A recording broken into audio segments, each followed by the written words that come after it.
Coming to Plateau, you realize that Plateau has a long history of religious conflict. Far when even this Palmer had started, Plateau and Southern Kaduna has a long history of religious conflicts. But after the religious conflicts, the fight went into the forest. The indigenous started to go after the pastoralists. Ever since, they had been killing pastoralists under the guise of settlers that are not interested in the state. So the issue of Benue is settler indigene syndrome that is taking place in Benue, in Plateau.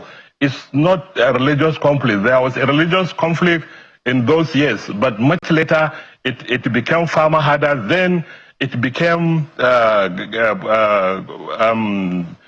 going after all those that are not indigenous, that are considered to be non-indigenous. Even if you are there before the major tribes that are there, you are considered a not indigenous. That was the reason why we saw a bus carrying people from Abu's area who were coming into Mongo for a wedding. They were all waylaid and killed and assassinated. And the entire bus was killed. So you see, the situation in Plateau is not a Christian Muslim issue per se, because if you consider what is going on, what has took place in Plateau, where even travelers are being killed while passing through Plateau, we have a lot of such cases that happened in Plateau State.